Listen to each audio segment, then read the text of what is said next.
Hello guys. तो guys आज की इस वाली वीडियो में हम लोग ब्लू लॉक के सीजन 2 के एपिसोड 12 का हिंदी एक्सप्लेन करने जा रहे हैं। और वीडियो को शुरू करने से पहले जिन्होंने प्रीवियस वीडियो में फर्स्ट कमेंट किया गेमिंग जोन भाई, उनको दिल से शाउट आउट। तो अब वीडियो को शुरू करते हैं। तो प्रीवियस वीडियो की आखिर में हम लोगों ने देखा था कि जो अब मैचेस है वो अब स्टार्ट होने वाले। तो अब आगे तो अगले चैप्टर की शुरुआत में हम लोग देखते हैं कि जो अपना सेकंड हाफ है वो शुरू होने वाला है। और जो अपने ब्लू लॉक के प्लेयर्स होते हैं वो मैदान पे जा रहे होते हैं। और जब वो मैदान पे पहुंचते हैं ना तो वो देखते हैं सीडू को, जो कि पहले से ही मैदान में मौजूद होता है। और अब वो खेलने वाले अंडर 20 टीम से। और जब इतोसी रिन और सीडू का आमने सामने फेस टू फेस इनकाउंटर होता है ना तो सबसे पहले उनके बीच लड़ाई ही चलती है। एंड देन वो लड़ाई फिजिकल नहीं होती, वो लड़ाई होती है बातों बातों की। उसके बाद सीन चेंज होता है और हम लोग देखते हैं आंद्री चैन को, जो कि ईगो को बता रही होती है कि उन्होंने अपने फॉर्मेशन को चेंज कर लिया और वो आखिर में सीडू कुन को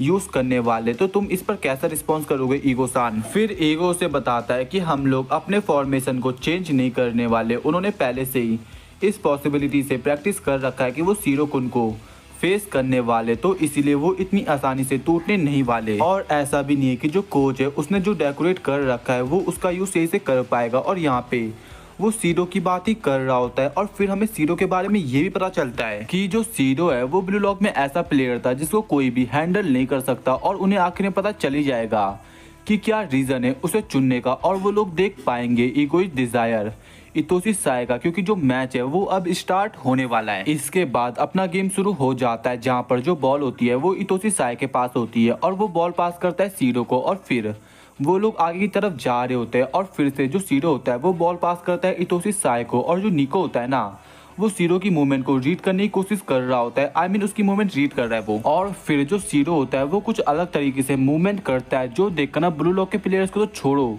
उसके खुद के टीममेट्स को समझ नहीं आ रहा होता कि जो सीडो है वो क्या कर रहा है। और जब निको सीडो को अच्छे से नोटिस करता है ना तो वो रियलाइज करता है कि जो सीडो है वो 11 वर्सेस 11 का गेम नहीं खेल रहा, वो 1 वर्सेस 21 का गेम खेल रहा है और पूरे फील्ड को डिस्ट्रॉय कर रहा है। और तभी जो इतोसी साय होता है ना वो बॉल को इस बार पास करता है सीडो को। और जब वो सीडो के पास आती है ना तभी उसे रोकने के लिए उसके पास चिगरी आ जाता है। और बंदे के पास कोई ऑप्शन नहीं होता है। एंड देन वो बॉल पास कर देता है सैंडू को, जो देखकर ना चिगरी समझ जाता है कि जो सैंडू है वो डिकोय का काम कर रहा है, जैसे इसागी जिनके लिए काम ये कर रहा था। एंड देन ये लोग अपना अच्छा कोऑर्डिनेट करते हैं और आखिर में जो बॉल जाती है ना वो जाती है इतोसी साय के पास। और फिर बंदा फील्ड को एनालाइज करता है और बॉल पर एक जोरदार किक दे मारता है। और तुमको ऐसा लग रहा होगा कि जो बॉल है वो गोल की तरफ जा रही है, लेकिन ऐसा कुछ नहीं होता। जो वो बॉल थी ना उसे रिसीव करता है अपना सीडू। और इस पॉइंट पे सीडू काफी ज्यादा बैडेस्ट लग रहा होता है। और जब सीडू किक मारने वाला होता है ना बॉल पर, तभी उसे इंटरप्ट करने के लिए उसके बीच में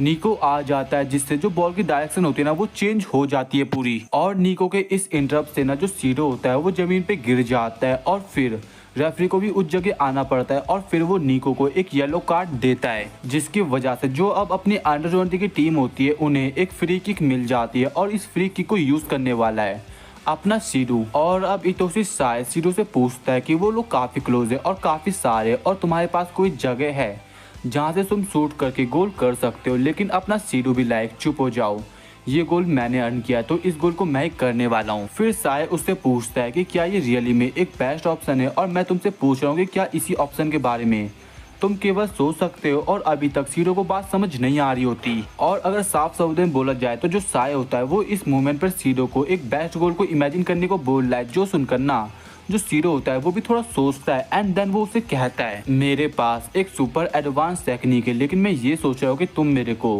कीप अप कर पाओगे भी या नहीं। लेकिन साय भी लाइक तुम्हें लगता क्या है कि मैं हूँ कौन? उसके बाद अब जो अपना सीडो होता है वो बॉल पे किक मारने के लिए रेडी होता है। लेकिन नेक्स्ट ही पैनल हम लोग देखते हैं कि बंदा बॉल पर किक नहीं मारता, वो दूसरी तरफ ही जा रहा होता है। जो चीज वहां पर किसी के भी समझ में नहीं आती कि जो सीडू है वो क्या कर रहा है। और अब जो इतोसी साय होता है ना वो तेजी से बॉल की तरफ भागता है, जो देखकर चिगरी समझ जाता है कि जो अपोनेंट टीम है वो क्या करने की सोच रही है। एंड देन वो सीडू की तरफ भागता है उसे रोकने के लिए। और जब इतोसी साय बॉल पर किक मारता है ना तो जो सीडू होता है वो उस बॉल को रिसीव कर लेता है और चिगरी थोड़ा सा चूक जाता है। और फिर जो सीडू होता है वो एक गोल कर देता है सक्सेसफुली, जिसके साथ ही जो अपनी अंडर 20 की टीम होती है उनके भी 2 पॉइंट्स हो जाते हैं और इस पॉइंट पे तुम लोग सीडू का कुछ अलग ही रूप देख सकते हो और गोल करने के बाद बंदे को अलग ही मजा आ रहा होता है और जो ऑडियंस होती है वो उसी के लिए चीयर अप कर रही होती है। और दूसरी तरफ जो इसागी होता है वो सीडू और इतोशी साई के गोल के बारे में सोच रहा होता है और बंदा बस एक चीज रियलाइज कर लेता है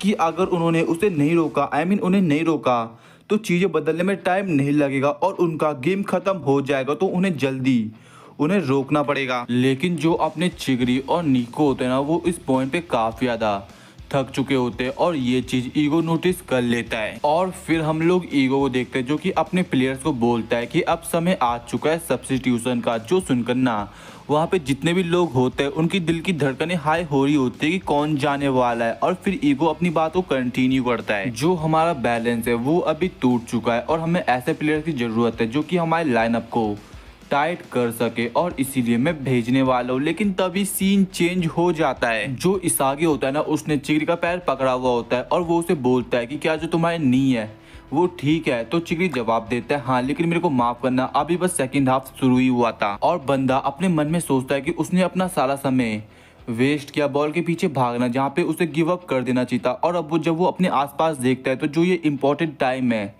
वो उसे काट रहा है, जो देखकर ना बंदे का दिमाग खराब हो जाता है और वो बस यही चाहता है कि वो अभी भाग सके। और अब मैदान में अपने सब्स्टिट्यूट प्लेयर आते जो कि होते हैं रियो और हियोरी। लेकिन जब अपना चिगरी कैबिन पे जाता है ना तो जो ईगो होता है वो उसे कहता है क्या तुम्हें कोई प्रॉब्लम है अपने सब्स्टिट्यूशन से। और जो अपना चिगरी होता है ना वो इस पॉइंट पे काफी ज्यादा निराश होता है, उसकी आंखों में आंसू होते हैं और वो चिल्लाते हुए कहता है ना मेरे को कोई प्रॉब्लम नहीं है। फिर ईगो उसे बोलता है कि अगर तुम रोने वाले हो तो इससे बढ़िया तुम्हें अपने स्टैमिना को बिल्ड करना चाहिए था पूरे इंटायर मैच के लिए बेवकूफ। और जो फ्रस्ट्रेशन है वही इस चीज का कारण है जहाँ पर तुम हो। और दूसरी तरफ हम लोग देखते हैं अपने ब्लू लॉक के फॉर्मेशन को, न्यू फॉर्मेशन को, जिसको तुम लोग अपनी स्क्रीन के सामने साफ साफ देख सकते हो। एंड देन अपना गेम शुरू हो जाता है। और गाइस इसी के साथ ही अपना एपिसोड भी खत्म हो जाता है। तो तुम्हें आज की अगर वीडियो पसंद आई हो तो वीडियो को लाइक, चैनल को सब्सक्राइब एंड इस वाली वीडियो को जितना हो सके उतना अपने दोस्तों के साथ शेयर कर देना। तो अब मिलते हैं नेक्स्ट वीडियो में, तो अभी के लिए टाटा बाय बाय सायोनारा।